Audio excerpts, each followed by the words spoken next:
बड़ी खबर मिल रही है। गाजा के लोगों को इजराइल ने चेतावनी दी है। जल्द से जल्द गाजा खाली करने के लिए कहा गया है। सोशल मीडिया के जरिए यह चेतावनी जारी की गई है। आज रात फिर ग्राउंड ऑपरेशन की आशंका है। ऑपरेशन के विस्तार का ऐलान आईडीएफ कर चुकी है। इजराइल डिफेंस फोर्स ने ऑपरेशन के विस्तार का ऐलान पहले ही कर दिया था कि ऑपरेशन और बढ़ाया जाएगा, इसका विस्तार होगा और आज रात फिर से ग्राउंड ऑपरेशन की आशंका है। इससे पहले सोशल मीडिया के जरिए आईडीएफ की तरफ से, इजराइल की तरफ से चेतावनी जारी की गई है और जल्द से जल्द गाजा खाली करने के लिए कहा गया है।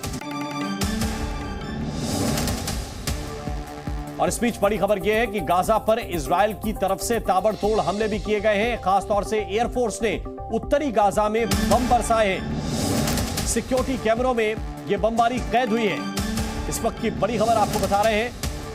गाजा पर इजराइल के ताबड़तोड़ हमले जारी हैं। इससे पहले गाजा पट्टी पर रॉकेट से हमला किया गया था और इस वक्त यह बड़ी जानकारी मिल रही है कि एयरफोर्स ने उत्तरी गाजा की तरफ बमों की भी बारिश की है, बम बरसाए हैं।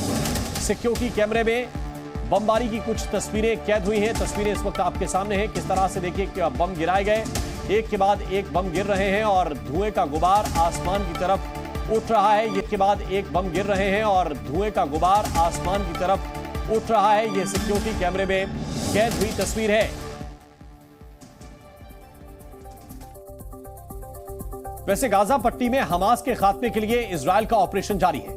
हवाई हमलों के साथ ही अब जमीन से भी अभियान शुरू हो चुका है। टैंक और तोप के जरिए आतंकियों के ठिकाने तबाह करने के लिए आईडीएफ के जवान पूरी ताकत से जुटे हैं। युद्ध 22 दिन से जारी है और अब कई देशों ने इसे रोकने के लिए पहल की है। संयुक्त राष्ट्र महासभा के विशेष सत्र में गाजा में मानवीय आधार पर युद्ध रोकने के लिए महामंथन हुआ और प्रस्ताव भी पेश किया गया। युद्ध विराम के लिए पेश हुए प्रस्ताव का 120 देशों ने समर्थन किया, जबकि विरोध में सिर्फ 14 वोट ही पड़े।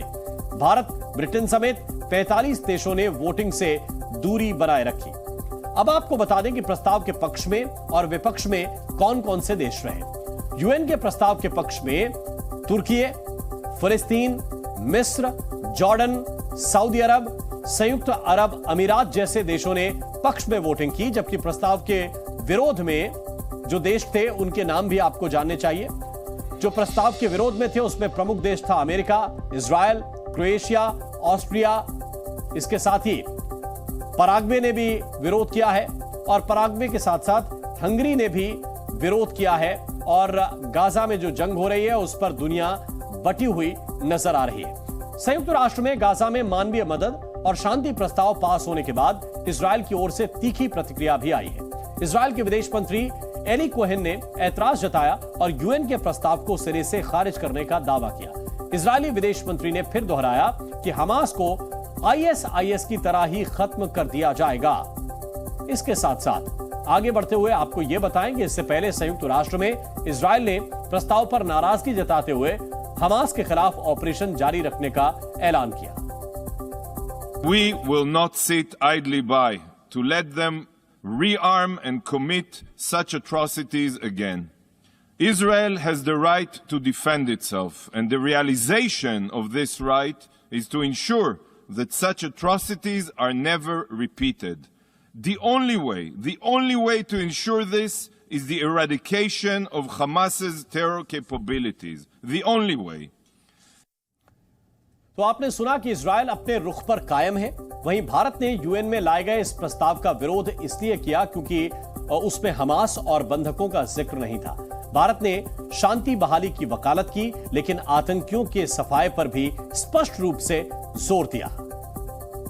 India is deeply concerned at the deteriorating security situation and astounding loss of civilian lives in the ongoing conflict.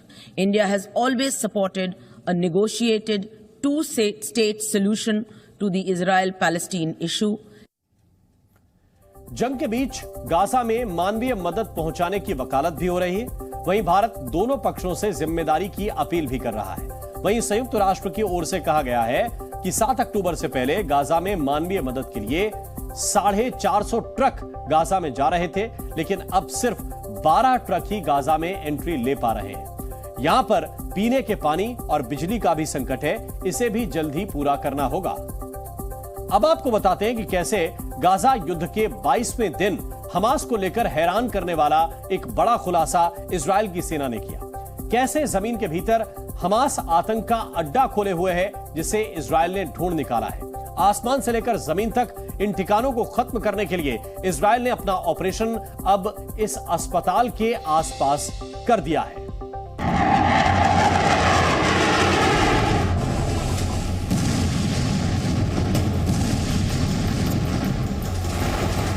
Gaza जंग के 22वें दिन हमास के आतंकियों के गुनाहों की लिस्ट का हिसाब किताब पूरा करने के इरादे से इजरायल की सेना लगातार डटी हुई है।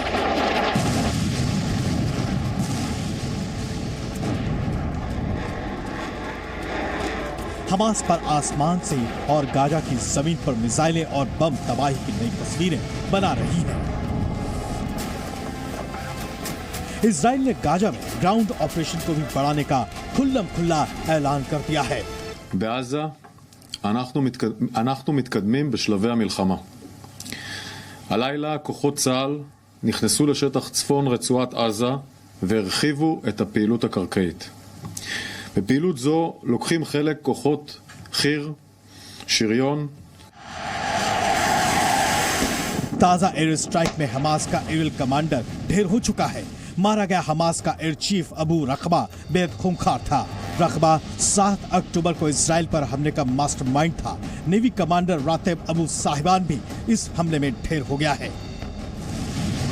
गाजा में हमास के 150 अंडरग्राउंड ठिकानों पर इजराइल ने ताबड़तोड़ हमले बोले हैं ताकि 36 साल के हमास के आतंक का सफाया किया जा सके। इजराइल की सेना ने हमास के ऊपर बम बरसाने की नई तस्वीरें भी जारी की हैं, जबकि जमीनी हमलों के लिए आगे बढ़ना शुरू कर दिया है। खबरों के मुताबिक गाजा में अब तक 7,300 लोग मारे जा चुके हैं। इनमें से 60% लोग बच्चे और महिलाएं भी हैं। साथ जमीनी कार्रवाई को भी इजराइल की सेना अंजाम दे रही है, जबकि हमास ने 229 लोगों को बंधक बनाया हुआ है। आपको बता दें कि इजराइल की सेना का एकमात्र मकसद है हमास का अंत।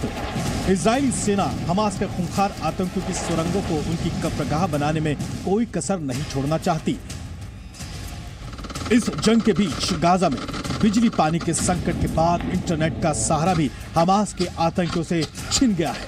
यहाँ करीब 23 लाख लोगों को भी अब बिना कम्युनिकेशन और इंटरनेट के वक्त काटना पड़ रहा है। इस बीच आपको बता दें कि इजराइल ने चौंकाने वाला बड़ा दावा किया है, जिसके मुताबिक हमास ने अल शिफा अस्पताल के नीचे पूरा अंडरग्राउंड कॉम्प्लेक्स अपने छिपने के लिए बनाया हुआ है।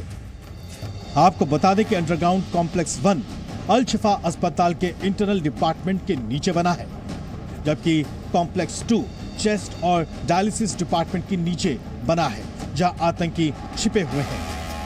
अंडरग्राउंड कॉम्प्लेक्स 3 मोर्चरी और पैथोलॉजी डिपार्टमेंट के नीचे बना है, जबकि कॉम्प्लेक्स 4 रेस्ट एरिया के पास आतंकियों का ठिकाना बना हुआ है।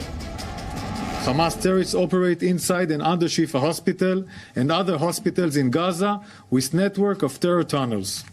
Hamas also has an entrance to those terror tunnels from inside the hospital wards, meaning from different places of the hospital you can go into an underground tunnel that will provide you shelter.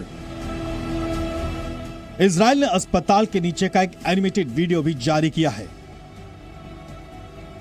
Video जारी होने के बाद Israel के प्रधानमंत्री Benjamin Netanyahu ने कहा है कि हमास आईसिस बीमार है, वो अपने आतंक के लिए अस्पतालों को मुख्यालय में बदल देते हैं। हमने इसे साबित करने वाली खुफिया जानकारी जारी की है।